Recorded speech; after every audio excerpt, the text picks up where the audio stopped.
A presença de profissionais da área de saúde aqui no nosso programa tem sido marcante nos últimos tempos, principalmente depois que a Unimed Porto Alegre nos patrocina. Isso já se vão 6 ou 7 anos. Unimed Porto Alegre, cuidar de você, este é o plano. Porque a coisa funciona assim, quando um médico aparece em um programa de televisão, a família toda fica ligada. É um assunto que interessa a todos, seja qual for a área de medicina desse profissional. Então, nós temos visitado alguns dos donos da Unimed, porque a Unimed é a maior cooperativa de saúde do país, e os donos da Unimed são os médicos que são cooperativados. Só aqui em Porto Alegre, aqui no Rio Grande do Sul, mais de 6 mil cooperativados da Unimed Porto Alegre. E um deles é o Dr. Marcos Dias Ferreira, da Clarté Clínica. Sempre que o Dr. Marcos Dias Ferreira aparece no programa, aumenta o número de telefonemas, de e-mails, de acessos, de comentários, gente que nos para na rua.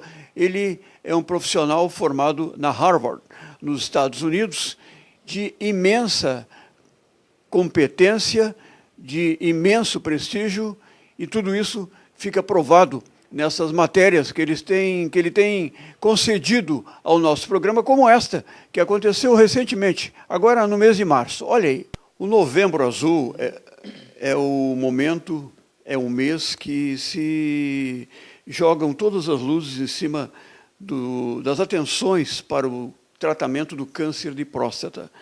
Então, a mídia se movimenta, todos se preocupam, etc. e tal. Só que passa o novembro e vem o dezembro, e vem o janeiro, e vem vindo, e o problema continua.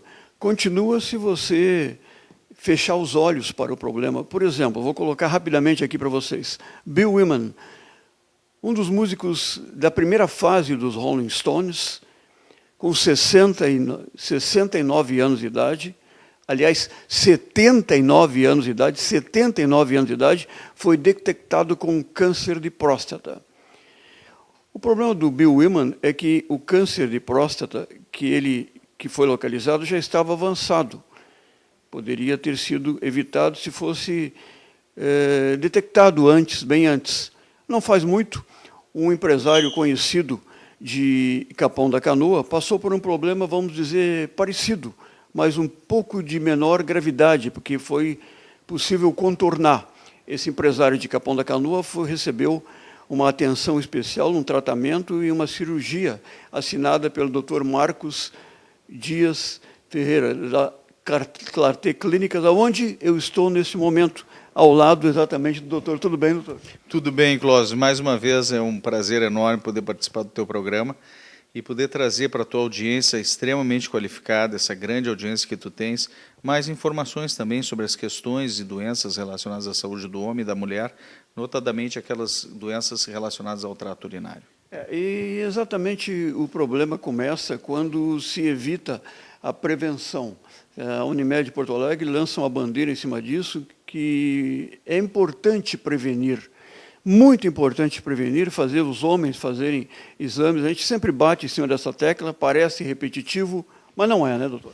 Não é, porque, na verdade, a própria Unimed, como operadora de saúde, sabe que cada real que se investe dentro da detecção precoce de doenças, dentro da prevenção também de doenças, ela pode gerar um benefício no sentido de uma economia de 10 vezes mais, né? R$1 investido em prevenção poupa R$10 que teriam que ser investidos depois no tratamento e na reabilitação dos pacientes acometidos por determinadas doenças, em especial a questão do câncer também. É um investimento que recai em cima do próprio paciente, porque se ele não tiver um plano de saúde como a Unimed e se deparar com um problema desse, ele pode quebrar, não é? Com certeza. Imagine a situação do alto custo da saúde hoje. Como exemplo, eu cito a situação nos Estados Unidos, onde o orçamento americano dedicado à saúde, de um PIB de 16 trilhões de dólares, Clóvis, eles têm aproximadamente 3 trilhões que são direcionados diretamente para toda a parte de atenção à saúde, né, seja pública, seja privada. Então, efetivamente, isso representa um custo muito importante da riqueza de um país, né? Quanto mais da riqueza das pessoas. Quer dizer, imagina pessoas que não tenham recursos, né, Quem tem recurso, muitas vezes tem que se desfazer de parte dos seus recursos. Uma UTI particular, eu não sei bem isso, não sei, não posso confirmar, o doutor pode, deve custar por dia, no mínimo, R$ 5.000.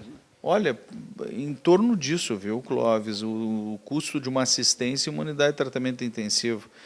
Graças a Deus, boa parte dos pacientes não necessita, de fato, desse nível de atenção. Mas a operacionalidade de outras formas de atenção, como consultas, exames, eventuais cirurgias, tudo isso representa realmente um custo muito alto na saúde. Agora, voltando a esse caso do empresário de Capão da Canoa, ele, de repente, através de um exame, localizou um câncer de próstata. Em que estágio, doutor, é possível contornar e, no caso dele, ficar praticamente curado? É fundamental que a pessoa faça o trabalho, na verdade, de se dirigir ao médico, né, para que, utilizando as ferramentas que a medicina moderna nos disponibiliza, a gente possa fazer o diagnóstico precoce da doença, Clóvis. Esse cidadão, que é um paciente muito querido, uma pessoa realmente muito atenta em relação às suas questões de saúde, ele pôde realmente se beneficiar de um diagnóstico precoce, e em cima desse diagnóstico precoce nós podemos abrir então uma possibilidade grande de tratamentos para ele e oferecer o tratamento de natureza curativa, porque esse é o objetivo que se tem como primário dentro da atenção do câncer, quer dizer, dentro do possível curar a doença, e quando não se pode curar a doença, pelo menos minimizar os seus efeitos no organismo do indivíduo. E atenção, porque o câncer de próstata é uma doença absolutamente silenciosa. Quando você vê, você está tomado. É aí que entra a prevenção, é aí que entram os cuidados que o doutor Marcos está nos colocando neste momento. Mas as novidades da área não são poucas. Eu ouvi um comentário, doutor, que a saúde bucal tem alguma coisa a ver com as prevenções do próprio câncer de próstata. Isso procede, doutor?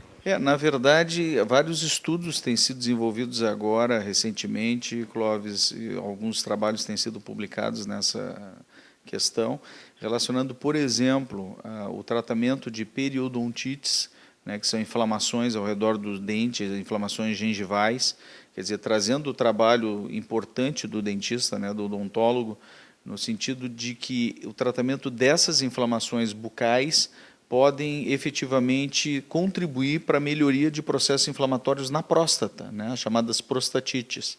Então, isso para nós realmente é uma surpresa positiva, bem interessante, mostrando a inter-relação de processos inflamatórios dentro do organismo humano. Uma outra questão que também foi trazida por um outro estudo recentemente foi a questão da disfunção erétil poder estar associada também a fatores inflamatórios gerados pela má higiene dentária, né? Então, a importância do cuidado também da saúde bucal no sentido de se prevenir também outras doenças, como a própria doença da disfunção erétil, da impotência, que pode estar relacionada também a isso. Em outras palavras, a saúde começa pela boca. A saúde também começa pela boca. Também. Exatamente, exatamente. Também. São questões importantes que a gente tem que trazer para a comunidade para entender que tudo isso entra dentro de um arcabouço de prevenção, né, Clóvis?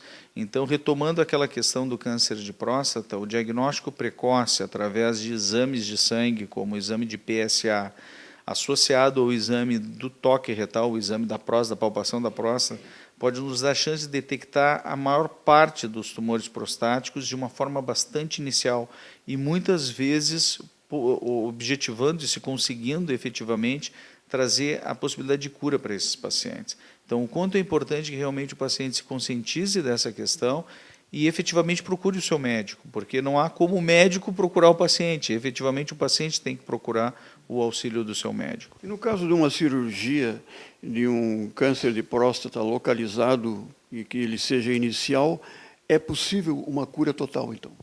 Sim, na verdade, o índice de cura de um câncer clinicamente localizado dentro da próstata se aproxima de 95%. Então, é um índice de cura realmente bastante alto, mas há que se diagnosticar a doença dentro das fases iniciais dela. né? Hoje existe também uma questão muito séria no sentido de que pacientes teriam, vamos dizer assim, o direito ao acesso, né, aos exames de detecção precoce. Muitas vezes considerando até que o paciente muito idoso não deveria fazer, né, esse tipo de avaliação. E, na verdade, isso depende das condições de saúde desses pacientes, né? Provavelmente esse Rolling Stone, esse integrante da banda, né, o Bill Wyman, ele, com seus 79 anos, deve ter uma condição de saúde, deveria ter uma condição de saúde provavelmente anterior, razoavelmente boa, e que pudesse se pensar numa expectativa de vida acima de 10 anos. Nesses pacientes, a gente não usa tanto os limitadores de idade para se fazer a detecção precoce de doenças, e sim a expectativa de vida real desses pacientes. Se ele teve um pai, uma mãe que viveram até os 90 e poucos anos, provavelmente seria essa a expectativa de vida dele. E ele não tendo tido a chance de detecção precoce lá pelos seus 75, 70 e poucos anos, ele provavelmente perdeu a chance, inclusive, de fazer um tratamento de natureza curativa, e a doença pôde, então, dessa forma, se disseminar pelo seu organismo, causando, então, todas as séries de morbidades que acabam acometendo o paciente com doença metastática. Uma vida regrada, uma boa saúde, uma boa alimentação, os cuidados com física, caminhar, fazer esportes, também ajuda muito. Com certeza, Clóvis, a gente cada vez mais bate nessa tecla, né? A tecla de hábitos de vida saudáveis. E quando nós recebemos estudos como esses, que relacionam inclusive a questão de saúde bucal, que muitas vezes é esquecida, né, por boa parte da população, a gente tem hoje dados de saúde pública que demonstram efetivamente como a população brasileira, no caso, também tem um déficit de atenção nessa questão da saúde bucal. É mais um elemento dentre todos os bons hábitos que um ser humano deve desenvolver ao longo da sua vida para a preservação da sua saúde. A doutora Denise Lag-Cell é uma das fisioterapeutas da Clarté Clínicas de maior prestígio. A fisioterapia tem uma ação importante, eu não sei se é na recuperação do paciente que fez uma cirurgia, antes, durante ou depois. Como é que funciona isso, doutor? Na verdade, a fisioterapia hoje tem sido uma área muito parceira da medicina dentro da reabilitação dos pacientes. Pensando de uma forma mais ampla, nós teríamos as ações de promoção de saúde, as ações de prevenção, as ações de diagnóstico, de tratamento de doença, e depois do tratamento da doença, a reabilitação desse indivíduo à sua condição prévia anterior à situação de doença. É aí que entra a fisioterapia. É aí que entra a fisioterapia. E, na verdade, hoje o papel da fisioterapia ele já começa antes, inclusive, do tratamento, né, Clóvis? O que a gente observa? No caso, os pacientes acometidos da doença do câncer de próstata, que precisem de uma cirurgia para o tratamento do câncer de próstata. Esses pacientes, muitas vezes, na cirurgia, na manipulação da próstata, dos tecidos que circundam a próstata, há necessidade de se fazer o afastamento para a dissecção da glândula doente, e nessa retirada, só a manipulação desses tecidos pode levar a processos que diminuam um pouco a capacidade de contração dos esfíncteres, né, da condição do indivíduo de manter a continência urinária. E esse paciente pode vir a experimentar uma incontinência, uma perda de urina transitória. E raras vezes essa incontinência fica de forma definitiva. Então, este é um ponto que já é tratado e avaliado pela fisioterapeuta antes, né, vendo a capacidade desse indivíduo de fazer a contração da sua uretra e efetivamente desenvolver exercícios que vão possibilitar uma recuperação mais rápida dessa continência. Esse atendimento da fisioterapia específica e, no caso, diferente da fisioterapia habitual, porque ela é totalmente voltada para a situação, a Clarté Clínicas oferece também. Sim, nós oferecemos através do serviço da doutora Ana. A doutora Ana é uma fisioterapeuta especializada em fisioterapia do assoalho pélvico. É uma fisioterapia de natureza urológica e que busca justamente fazer a avaliação pré-cirúrgica dessa condição, do assoalho pélvico desse indivíduo, da força, das condições de contração, e possibilita, na sequência disso, a recuperação através de uma série de instrumentos, através de uma série de equipamentos, a recuperação mais rápida dessa continência urinária. Isso é válido também para, no caso de cirurgias em mulheres, o acompanhamento da fisioterapia? Também, Clóvis, funciona muito para a função da incontinência urinária feminina. Por quê? Porque nós temos situações iniciais de incontinência urinária, graus iniciais de incontinência urinária, ou a incontinência que a gente chama de grau 0, grau 1, até mesmo a grau 2, onde a paciente do sexo feminino ela pode conseguir uma grande capacidade de retorno do controle urinário através das possibilidades da fisioterapia do assoalho pélvico. Esse é o Dr. Marcos Dias Ferreira, aqui direto da Claté Clínica, na Vila Assunção, em Porto Alegre. Nós habitualmente viemos aqui no mínimo 3 ou 4 vezes por ano, às vezes mais até, porque é muito grande a atividade do Dr. Marcos em termos de pesquisa e pesquisa nacional e internacional. É comum encontrar o Dr. Marcos em Paris, em Nova York, por aí afora, formado nos Estados Unidos, para trazer mais e mais novidades da sua área, e elas não são poucas, né, doutor? Não, sempre a gente tem buscado trazer as novidades relacionadas ao tratamento, ao diagnóstico, a todas as questões relacionadas ao trato urinário, né? E isso tem sido algo que é de benefício de todos os nossos pacientes. Obrigado, hein, doutor? Eu que agradeço, Clóvis, mais uma vez, o privilégio de poder estar aqui também passando mais informações para a tua qualificada audiência. Muito obrigado.